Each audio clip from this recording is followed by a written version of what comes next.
Welcome back to Matter of Facts Podcast out here at Prepper Camp on Twin 2023 in Saluda, North Carolina. Day one, Friday. So we've never done this before, Andrew, as far as like doing podcasts out here in the vendors area. Hey, everybody. There are attendees walking by, and we're just going to record a podcast out here in front of everybody, which is a little bit odd considering I'm used to being sequestered away in my office with some privacy. My blinds are usually drawn. I'm by myself. Well, it's not like we're not on every government watch list already, but, I like my neighbors to not know what kind of weird stuff I'm into most of the time. But the weather's gorgeous. I think the highs are like 75 degrees this weekend. Very minimal rain chance. A little bit of morning dew, but otherwise freaking gorgeous out here. It feels like Michigan. It feels like Louisiana, just not this month in Louisiana. It's still hot down south. So what do you think so far? I mean, we've already met a couple of people that listen to the show. That's been interesting. A couple that are local to me, some local to you. Well, so far it's a good turnout. There's been a constant stream of people looking around at the tents. They're not as full as they probably will be tomorrow, but a lot of people still. A lot of people are going to show up tomorrow, but yeah, no, it's going to be good. Obviously, this is day one at 9:33 in the morning of day one, so won't have anything to really talk about until tomorrow. But no, it was good. Last night was good. I think we got in at about 2 p.m. A 12-hour drive. You got in shortly after. Set up and everything, and I think we had a big circle sitting around the campfire for the first night. So yeah, it was good. It was a good first night, and yeah, so I'm looking forward to the first day. Yeah. Now the only downside of us doing this in capacity we are this year is that we're not going to be attending a lot of classes, more than likely. No, not a lot of classes. There's some really good classes this year, but unfortunately, I don't know. Maybe we might be able to sneak away and catch something, but yeah. I mean, I see a lot of the traditional, really excellent classes that come out here a lot. Actually, Mike Shelby's out this year, so that class is coming back to Prepper Camp. He's been out for a few years. Yep, Mike Shelby, and they have another one Wes is teaching. So. Yep, and we have a lot of our old standbys, home defense, getting off grid. Everything Rick and Jane teach is always an awesome class and a really fun time. I do have to say, though, we're missing Dave Jones, our resident comedian. Yeah.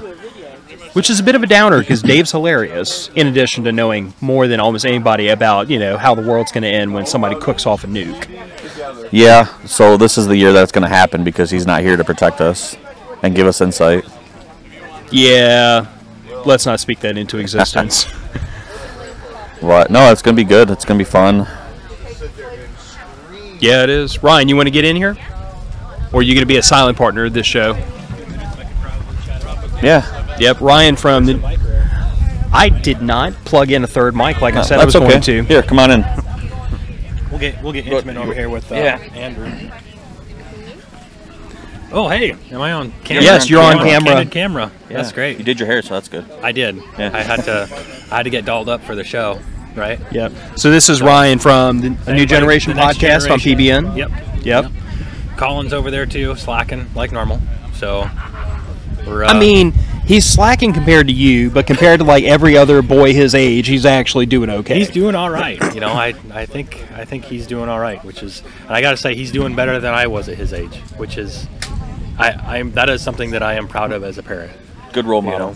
I would like to say that, but I think a lot of it goes into just, coaching a little bit and open their eyes and let them know that there's more out there than what's being taught in school, and what's happening on the news and all that kind of stuff.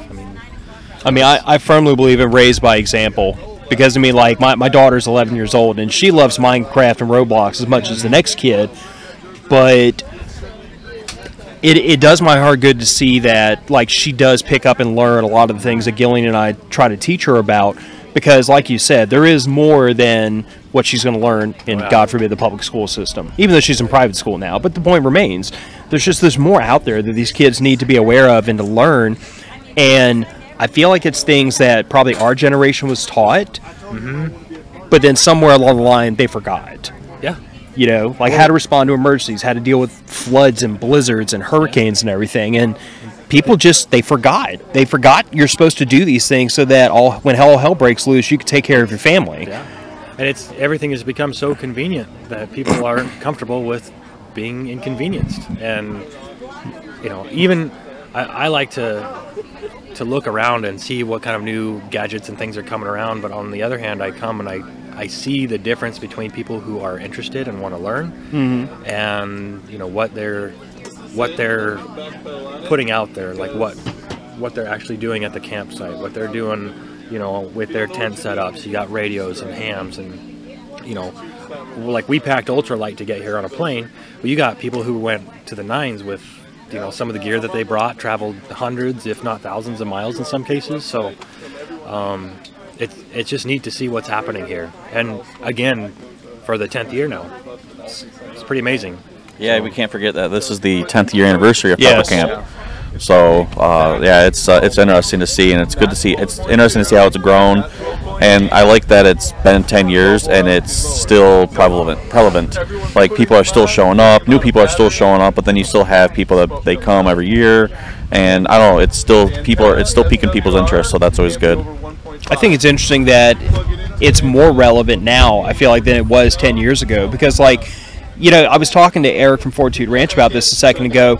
Like, when we first came to Prepper Camp several years ago now, it felt like a lot of the people that were here already had some interest in prepping, and they were looking for more knowledge. They were looking to find their tribe. But as the years have progressed, we see more and more normal people showing up that this is their first exposure to this entire way of thinking, and it's been encouraging, because I'm glad they see the writing on the wall and they're saying, hey, there are some things going on. We should probably get an extra can of rice and beans just in case. And it's encouraging that they're finding this event and they're finding these people and they are availing themselves of that knowledge. Yeah, it's pretty amazing what has happened here and how this place has grown. And the fact that the way this is set up to educate people, not to sell stuff. I'm a total gear junkie. I bought a bunch of new gear with me that I wanted to test out and see how it worked for the camp and just in general for my own stuff. But the big thing here, and was mentioned last night, that around the fire, is what you keep up here. Yep. That ultra lightweight knowledge that keeps you basically afloat when you got nothing. And that's what I think Rick and Jane are doing here with all the education, the courses. They got rid of 20 courses from last year and brought in 20 new courses. So it's constantly changing and growing. There's only so much you can fit into a day. And I mean, even if you show up, this is my 3rd year here, and I've attended courses and I still have not been able to attend every course. Yep. So it's pretty amazing the variety and the level of education that you can get from something like this. So it's pretty cool. Yeah, and the encouraging part to me is the fact that the majority of these vendors, the majority of these instructors, if you catch them after, like, outside of a class, they will brain dump you for an hour. Because they know their subject, they're passionate about it, and if you want to learn, like, that's been the one thing that's been really cool for me to watch in prepping, is that there's not a lot of gatekeeping. There are a few, but as a general rule, I find that usually in most subcultures, you end up in a situation where the person that's already been initiated, that's kind of in the middle of the pack as far as knowledge, is very happy to share what they have, but the experts tend to want to hoard that knowledge to maintain their relevance, and I don't see that in prepping. No. In prepping, I see people who, they know a subject better than anybody else, and they will talk your ear off as long as you want to listen, because they want you to know. Yeah. Because they understand that if we hoard this knowledge, we're not doing the community any favors. We have to get other people to see what we see and to take notice of it and to look at ways to insulate themselves from life's emergencies. Yeah. And that mainstream knowledge is something that I think we're to the point, I think, as a nation where it's got to be in every household. I mean, like it used to be. And there's enough people out there who still frown on it, to where it's like, okay, I hate to say it, but you're on your own, because I'm not going to be able to do much for you if you're not going to be willing to listen. So, and as in our own private lives, we all spend time talking to our coworkers or new acquaintances, family members, or whatever. And there's those people who are just, they still think you're wearing a tinfoil hat. But, I mean, at the end of the day, you're the one pulling out the flashlight when they need it. You're the one pulling out the pen when they need it. You know, you're the one pulling their truck out of the ditch when they need it. Yeah, funny you mentioned that. A couple years ago, I was attending an offsite class from my workplace, and we were in one of the spare administrative buildings at the local state college. Mm-hmm. Come to find out, this building was in the middle of a mechanical renovation while we were in one of the classrooms that was finished. Well, apparently, on one of the days we were there having the class, they were in the process of dealing with the emergency lights and everything that are supposed to automatically click on whenever the power goes out. It's part of building code. Yep. Well, those were all disconnected and the power went out. So we were on the second story in a completely dark room with no exterior windows, pitch black, and the power goes out, and everybody's like, let's give it a minute. Well, 2-3 minutes pass, the lights aren't coming back on. And so people are pulling out their cell phones, turning on their lights on their little cell phones, and they're like, okay, well, we got to be real careful going down the stairwell because the elevator's out. And then Captain 300 lumens with my little stream light pops it on, and I'm literally like blasting it down the stairwell so that everybody can see the stairs to walk down. Yeah. Prior to that, I had multiple people see me with this flashlight in my back pocket because I work in an office building. It's a it's a white-collar job. And they were all like, why do you carry a flashlight? And I was like, because people don't see well in the dark. Yeah. Well, guess how many people have given me have said anything about me carrying that light after that day? 0. Exactly 0, because all of a sudden the crazy guy that always has that does the weird things came in real handy all of a sudden. Yeah. So, like, that's always what I tell people. I'm like, all prepping is, as a mindset, is acknowledging that things happen, and I would like to not be inconvenienced by the things happening. Yeah. Like, that's all there is to it. Yeah. Well, that's what, because I carry a flashlight every day, and that's at work one day. Someone was like, why do it's daylight. Why do you carry one during the day? I go, because it turns night. In about 4 hours, it's going to be dark out. Uh-oh. And,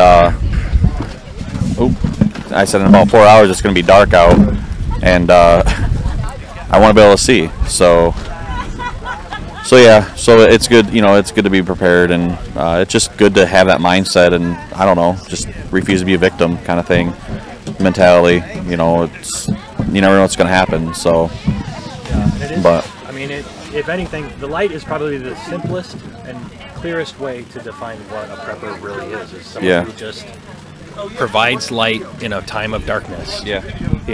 Whether that light is spiritual, physical, maybe it's lightening the load, but it's some form of illumination that is provided by preppers that people don't realize until we're there next to them. And we're like, hey, look, we got through this together, or, whatever, but we're not going to suffer more because none of us aren't ready. At least we got somebody on the team who's got their stuff together. Well, that's what we always joke about is this weekend. It's like, prepper bingo. It's you're cooking or you're doing something. It's like, hey, oh crap, I forgot a ladle, or I forgot a spoon, or I forgot this, whatever. Who's got this and stuff like that. So, no, it's interesting. But what else are you looking forward to this weekend? Finishing my bite that I just put in my mouth. Actually, I'm really looking forward to some of the new classes. There's Sarah's incorporating a new extended version of her class where she's doing one on restraint escapes. Yeah, basically how to self-defense. It's self-defense, but to not get kidnapped. Oh yeah. Yes. Abduction. Basically. Yeah. I'm really interested in seeing that because there's a lot of interest, and I'm hoping that she is able to pack that class full. There's a really cool one that I just heard about earlier today. Guy down the way, he's doing one on artificial intelligence and how to maintain your online identity by masking it in certain ways. So I'm really interested in doing that. I've kind of and I did a lot of the stuff that I really want to do is on the same time slot as my presentation. So it always works that way. The brain tanning one is one that I've wanted to catch for 3 years, and it just seems to hit every year the same time slot. And then the wilderness foraging one, that one is one that I wanted to check out. It's also at the same time slot. So, you know, you just can't get enough in this weekend. But I think one of the biggest things is just seeing everybody. You know, we do this every year, and it's become a tradition. And I think, you know, like we were talking around the campfire last night, it's a family reunion without the family. But my wife calls this the chosen family. Yeah. Yeah, it's amazing. I mean, we all work together without having a real moment together, except for right here on this weekend. You know, through the network or through Sarah's project, or even just communicating offhand on other topics, or you know, going on each other's podcasts and stuff like that. But you know, being able to meet each other in person and continue that relationship and realize that we're all real people, you know, and we're all doing this for everyone else. It's awesome. It's an experience for sure. So yeah. So I mean, I don't want to belabor this too long, but I do want to just tell everybody, for anybody that's going to see this that isn't here this weekend, couldn't be here this weekend, I say it every year. If you only come out to prepper camp one time, I feel like it's an event worth attending. Like, I don't do a lot of extracurricular stuff outside of the home. I'm a hermit. I like my peace, but this is one of those few events where you're not coming to be proselytized to. You're not coming to buy stuff. You're not coming out here to have stuff pushed on you. It is truly a window into a different lifestyle and a mindset that has the ability to insulate your family from harm. And like, most of us have somebody that we care about enough to put ourselves in harm's way, whether it's nieces and nephews and your parents and aunt and uncle, or whether it's your children or your spouses. It always comes back to, these are the people in my life that I want to stand between harm and them. And whether it's self-defense training, whether it's firearms, whether it's just the ability to maintain their well-being and feed them when all hell breaks loose, it all comes back down to this idea of, my family will be the last one standing if I have anything to say about it. And I tell people all the time who don't get into prepping, I'm like, you have money in a savings account, right? You have air in your spare tire, right? All of those things are because you acknowledge bad things happen, and I need to be able to respond to it. Well, the difference between your response and my response is, I also have air in my spare tire, and I also have a savings account and an IRA and all that other stuff normal people have. But if you can't eat your spare tire and you can't eat your IRA, but I can eat 6 months worth of provisions in my house. So I tell everybody all the time, I'm like, if you do all these things that are normal activities to guard against your family being without, you should probably look into this lifestyle too, because this is just an extension of that. And yeah, we do talk about funny things like, you know, EMPs and Teotihuacan, but call it what it is. Most people got into prepping because there are blizzards, there are floods, and there are fires, and there is job loss, and there are hurricanes and tornadoes. You know, Uncle Randy's notorious for saying, yeah, I'm getting ready for the zombies, but what's your zombie? Yeah. Well, I think the work side of thing is a big one to me, because, I mean, your example with the flashlight was spot on. What I find is a lot of times we're there, I mean, the majority of Americans will spend more time working than they spend with their families, which is a sad truth. And when you realize that in some instances you need to be there for the guys you work with, that is something that is really eye-opening to some folks, because they just want to not be there for anybody. But there are times, and I've fed coworkers at times on the road because they don't have any money, or they forgot something, or something went awry. You know, maybe I had to help put somebody up in a hotel room or something like that, or you know, we got stranded somewhere and we wound up doing this. I mean, talk about driving down the side of the road and just outside of East Helena, Montana, and our diesel truck started gelling up because it was so cold that the wind chill factor was freezing. It was gelling the fuel as we were driving. I mean, there's stuff that happens, and among the people in your lives, if you are ready for simple things, and people look at you funny, like, why are you bringing that big cooler? We're only going to be gone for a week. You know, we can get food when we're there. You know, when people start relying on your cooler, they start to open up to some of these types of things, and it's like a a piece of bread, and it's something that opens up a doorway, or it makes it to where it's not scary and boogeyman and zombies. It's real situations with real people that you love and that you spend a fair amount of time with. Yeah.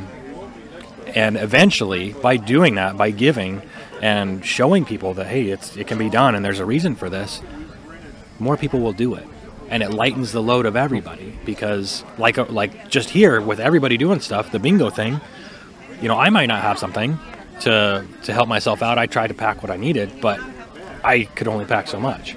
You might have forgot something. You might have something, and it's weird coming to a place like this and going camping and never needing anything. It's a strange phenomenon, because every time I go camping, I need something. I forgot something. Or what's funny, what I always laugh at is, leading up to this, I'm always thinking of, okay, what food can I bring, whether it's feed everybody or just feed myself.